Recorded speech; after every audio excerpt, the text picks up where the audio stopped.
everybody, welcome back to my channel, welcome back to Claiborne, and welcome to the barn build. Before I start this video, I just want to take a minute and recognize just a moment of silence for the innocent children that are trapped in the middle of this ongoing war that started out in the Middle East. So just want to take a minute and just have a moment of silence for the babies.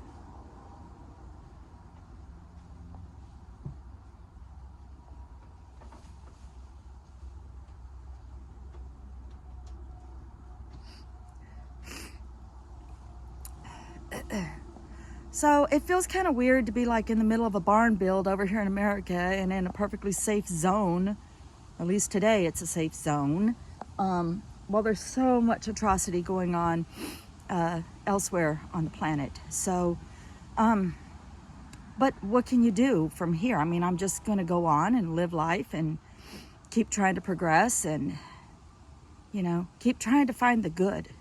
I keep trying to find the good, and that's all any of us can do is try to find the good.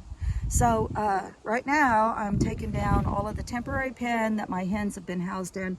I have 3 older hens that are used to the place, and I have 2 new feral hens that were just treated just atrociously. I mean, when I see somebody reach in a cage and grab a hen by one leg, I just can't even hardly say that, or even 2 legs, but one leg while they're flapping and screaming. Oh my goodness. Yeah, it bothers me. And that's how these hens were treated. They were treated like a commodity and not part of any kind of a flock. And so they're very scared. They're very skittish. They are calming down, but they're going to stay locked up in the coop today.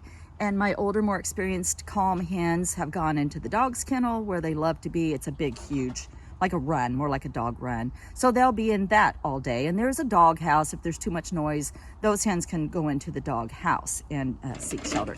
So the bunnies will be out here, and they're getting aggravated because it's past time to feed everybody, and everybody's getting annoyed with me because they want their food.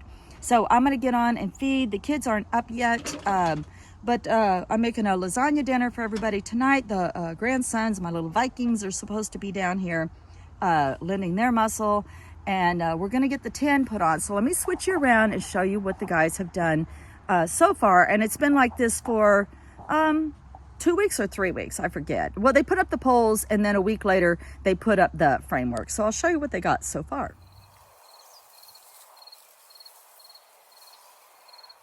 Okay, so like I said in a previous video that we were going to take down some persimmon trees that were overcrowded in our forest, and we just love the look of these persimmon trees because they're incredibly tall and very, very straight.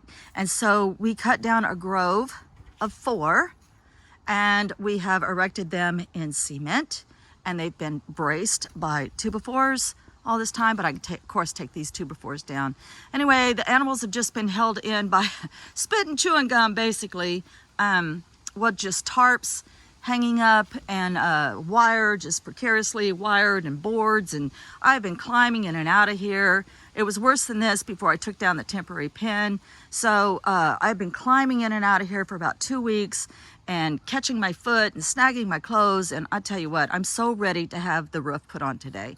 So as you can see, the frame is up. And of course, this is the area where the door will be hinged to go in and out of my new pole barn.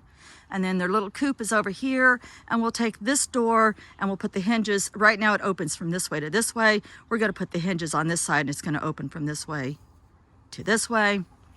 And then they'll have a nice big backyard run.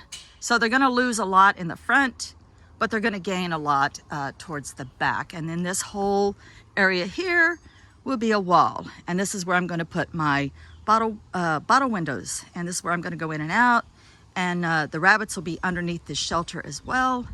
And so we are ready to get started. As soon as the kids get up here, we'll eat some breakfast and we'll all get started. Well, earlier I said that we had cut down a grove of 4 persimmon trees. Make that 6 trees. I don't know what I was thinking. I can't count today. So anyway, the feral hens will be inside of here today, so they'll be away from all the activity. And then our construction site back here is where we're storing all that beautiful tin that the guys pulled down Oh, they did this a few weeks ago. They started to demolish the Moon Shack, which is an old house on our property, and we're repurposing, upcycling the old building, and we're incorporating the salvageable parts into other areas of the property. And so this is the tin off of that roof, and the guys have it all neatly stacked here and ready to go for this project. All right, well, the Vikings have landed just as I finished tarping up the animals so that they wouldn't be able to see much of what's going on, so that way they'll stay calmer throughout the day. And just want to mention the power of trading. Don't ever underestimate swapping and trading. So when I cleaned out my shed, I had a lot of stuff to donate. And so I sent some stuff, boxes of stuff, with my kids. And as they left to go back home, they stopped at a swap meet and they donated it to a gentleman with a table at a swap meet. And he remembered them this week, and so he made them an awesome deal, practically gave away a couple of sawhorses because he remembered the donation that they made a week ago. So never, never underestimate the power of swapping.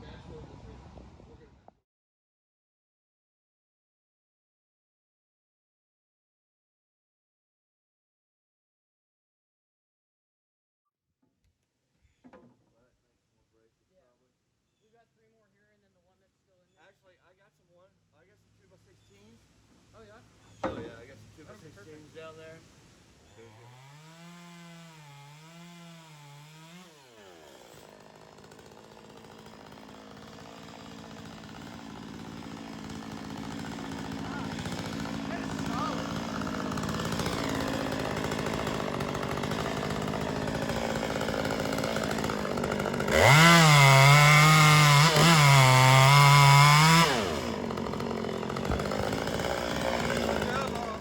So everybody's on a break for a minute, so I thought I would just show that the animals are doing well.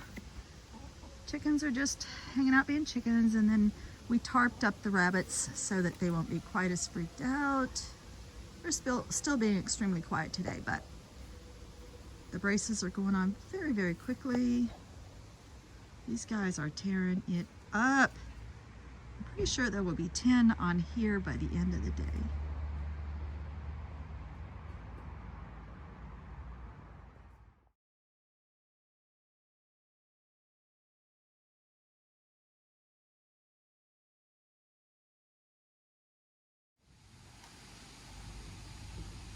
All right.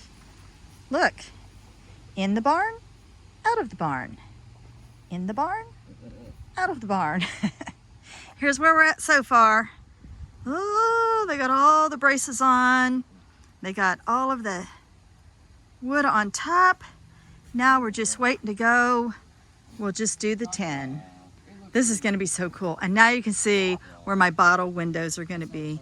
Here and here. We're going to do bottle windows. Isn't that going to be cool, y'all?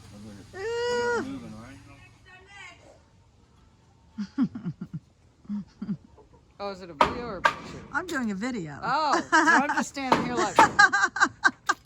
There we go. It's all good. That's what we need, an idiot with a thumb up. Oh, this is cool. Oops. Oh, the chickens are getting rowdy. So the wood came from an old dock. Most of it. And an old deck, right? And then some new 2x4s. And persimmon trees. So cool. All right, good morning. This is day 2. Everybody had a great dinner. Everybody got cleaned up and snuggled down in their bunks and are still sleeping. So I'm going to go ahead and end the video here by describing what else will go on in future videos. I plan on painting the wall that we create the same color, the hutches, the coop, everything's going to be the same color as the building next to it. And then there will be a door here, of course, and things will be rearranged under here to give us optimum space for the storage of their straw, hay, and their feed tins. The back is going to be, all of that is going to be pushed back, and that's going to be a big run for the hens, and fenced in well. And the dog's kennel over here where my dog Bo hangs out, and he's the guardian. He will have good view of everything that's going on so that he can continue to protect everybody. The front of the building is 7 feet and it slopes back to 6.5. And so there will be a gutter put up, and then the water barrel will be on the inside, and we'll just put what's called nipples for the water for the chickens to tap on and have constant access to water. So that'll take a lot of stress off of me having to constantly deal with their water. And so I'm going to go ahead and end this today. This is where we're at. I'm not sure what all they'll accomplish today. It's pretty drizzly out here, and I'm sure everybody wants to get home. And I hope that you all have an amazing rest of your weekend if you're watching this on Sunday. And if not, I hope you have an amazing week. And I will be back next Sunday to show you what all else we've done. Many, many blessings. Wishing you love and light. Blessed be.